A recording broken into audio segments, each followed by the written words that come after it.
नमस्कार, मैं सौरभ सिन्हा आप सभी का श्री सौरभ सिन्हा के तमाम सोशल मीडिया प्लेटफॉर्म पर स्वागत करता हूं।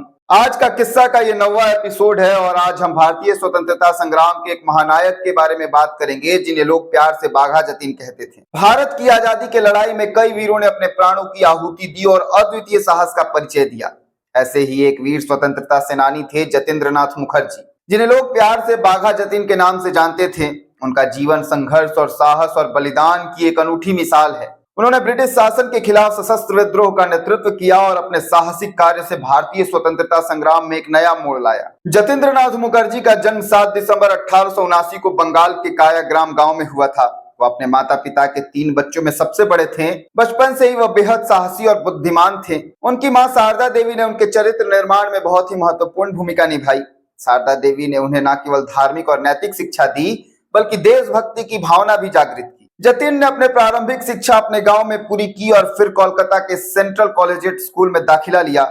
यहाँ से उन्होंने अपनी माध्यमिक शिक्षा पूरी की। युवा अवस्था में ही उन्होंने स्वामी विवेकानंद से प्रेरणा ली और देश की सेवा का संकल्प लिया। स्वामी विवेकानंद से मिलने के बाद जतीन के जीवन में एक महत्वपूर्ण मोड़ आया। स्वामी विवेकानंद ने उन्हें सेवा और समर्पण का महत्व सिखाया। उन्होंने जतीन को भारतीय संस्कृति और धार्मिकता के प्रति जागरूक किया, जिससे उनकी देशभक्ति और अधिक प्रबल हो गई। स्वामी विवेकानंद की शिक्षाओं ने जतीन के जीवन को नई दिशा दी और उन्होंने समाज सेवा के माध्यम से देश की आजादी के लिए संघर्ष करने का निश्चय किया। जतीन का स्वतंत्रता संग्राम के प्रति झुकाव स्वामी विवेकानंद से मिलने के बाद और भी प्रबल हो गया था। 20वीं शताब्दी के प्रारंभ में उन्होंने अनुशीलन समिति के साथ जुड़कर अपनी क्रांतिकारी यात्रा की शुरुआत की। यह समिति बंगाल में ब्रिटिश शासन के खिलाफ सशस्त्र विद्रोह का नेतृत्व कर रही थी। अनुशीलन समिति के माध्यम से जतीन ने युवाओं को संगठित किया और उन्हें ब्रिटिश सरकार के खिलाफ सशस्त्र संघर्ष के लिए प्रशिक्षित किया। उन्होंने बंगाल और उड़ीसा में कई क्रांतिकारी गतिविधियों का नेतृत्व किया। उनके नेतृत्व में कई युवाओं ने स्वतंत्रता संग्राम में सक्रिय भूमिका निभाई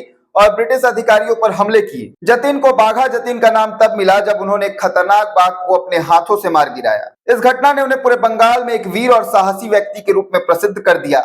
इस उपनाम ने जतीन की पहचान को और मजबूत किया और उन्हें भारतीय स्वतंत्रता संग्राम के इतिहास में एक विशेष स्थान दिलाया। 1911 में जतीन ने मिदनापुर जिले में ब्रिटिश शासन के खिलाफ एक बड़ा विद्रोह संगठित किया। उन्होंने अपने क्रांतिकारी साथियों के साथ मिलकर कई ब्रिटिश अधिकारियों पर हमले किए और उन्हें पराजित किया। इस विद्रोह ने ब्रिटिश सरकार को हिला दिया और जतीन को एक खतरनाक क्रांतिकारी के रूप में देखा जाने लगा। इसके बाद ब्रिटिश सरकार ने उन्हें पकड़ने के लिए व्यापक अभियान चलाया, लेकिन जतीन हर बार बच निकलते थे। प्रथम विश्व युद्ध के दौरान जतीन ने जर्मन सरकार से समर्थन प्राप्त करने का प्रयास किया। उनका मानना था कि ब्रिटिश शासन को कमजोर करने के लिए जर्मन सहायता महत्वपूर्ण हो सकती है। 1914 में जतीन और उनके साथियों ने जर्मन सरकार से हथियार और गोला बारूद प्राप्त करने की योजना बनाई, जिसे जर्मन प्लॉट के नाम से जाना जाता है। इस योजना का उद्देश्य भारत में एक बड़े विद्रोह का आयोजन करना था, लेकिन यह योजना सफल नहीं हो सकी। जतीन का जीवन और उनकी क्रांतिकारी गतिविधियां बालासोर की प्रसिद्ध लड़ाई में अपने चरम पर पहुंची। 9 सितंबर 1915 को जतीन और उनके 4 साथी उड़ीसा के बालासोर में ब्रिटिश सेना से भिड़ गए।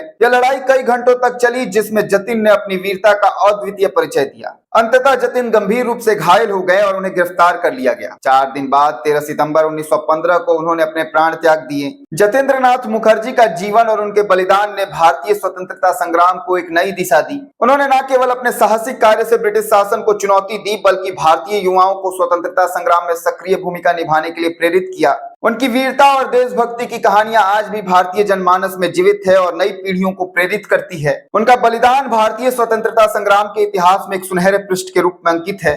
उनकी वीरता और साहस के कारण उन्हें भारतीय स्वतंत्रता संग्राम के महानायकों में गिना जाता है। उनकी स्मृति को बनाए रखने के लिए कई संस्थानों और सड़कों का नाम उनके नाम पर रखा गया है। जतीन्द्र नाथ मुखर्जी का जीवन एक ऐसा उदाहरण है जो हमें यह सिखाता है कि देशभक्ति केवल शब्द में नहीं बल्कि कार्यों में होती है। उनका जीवन संघर्ष, साहस और बलिदान की एक अद्वितीय कहानी है। भारतीय स्वतंत्रता संग्राम के दौरान उनके योगदान को कभी भी भुलाया नहीं जा सकता। उनके जैसा वीर सेनानियों के कारण ही आज हम स्वतंत्र भारत में श्वास ले रहे हैं। जतीन का जीवन और उनकी कहानियां हमें यह सिखाती है कि सच्ची आजादी के लिए संघर्ष और बलिदान अनिवार्य है और यह कि हर भारतीय को अपने देश की स्वतंत्रता के लिए तत्पर रहना चाहिए। जतीन की वीरता, साहस और बलिदान के लिए उन्हें हमेशा याद किया जाएगा।